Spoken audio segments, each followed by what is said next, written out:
ہم وہ لوگ ہیں جو سوچ اور نظریات بدلنا تو چاہتے ہیں، لیکن دوسروں کا دکھ اٹھائے بغیر کوئی بھی انسان سکھ کی قدر نہیں کر سکتا۔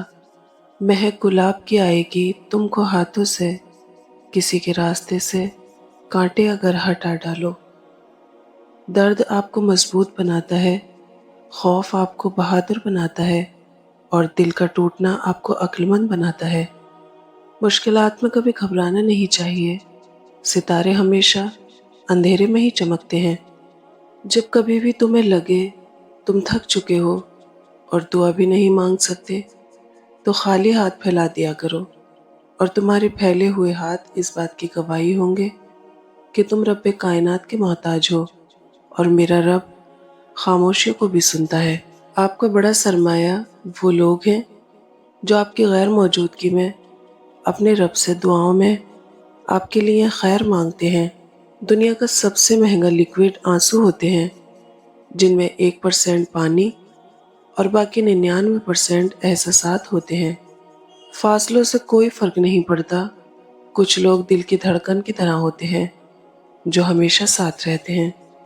دنیا میں سب سے تیز رفتار چیز دعا ہے، جو دل سے زبان تک پہنچنے سے پہلے اللہ کے پاس پہنچ جاتی ہے۔ موت کی طرف سفر تیزی سے جاری ہے، نہ دن کا پتہ چل رہا ہے، نہ مہینے کا، نہ سال کا۔ اللہ ہم سب کو نیک اعمال کی توفیق دے۔ ہمت کر، صبر کر، بکھر کر بھی سنور جائے گا۔ یقین کر، شکر کر، وقت ہی تو ہے گزر جائے گا۔ شیطان سب سے پہلے انسان کی شرم و حیا پر ضرب لگاتا ہے تاکہ وہ بے حیا ہو کر آسانی سے گناہ کر سکے۔ جب تم کسی میں کوئی عیب دیکھو تو اسے اپنے اندر تلاش کرو، اگر اسے اپنے اندر پاؤ تو اسے نکال دو۔ یہ اصلاح کی بہترین کوشش ہے۔ مخلص بندہ ہمیشہ جذباتی اور منہ پھٹ ہوتا ہے، وہ مکار لوگوں کی طرح الفاظ کا چناؤ اور لہجے کی مٹھاس پیدا نہیں کر سکتا۔ درد تو صرف وہی دیتے ہیں جنہیں ہم اپنا کہتے ہیں، ورنہ غیر تو دھکا لگنے پر بھی معافی مانگ لیا کرتے ہیں۔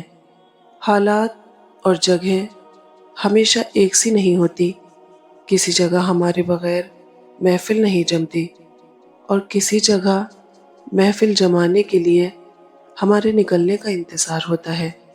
جو عمل تقوی کے ساتھ انجام دیا جائے وہ تھوڑا نہیں سمجھا جا سکتا، اور مقبول ہونے والا عمل تھوڑا کیوں کر ہو سکتا ہے۔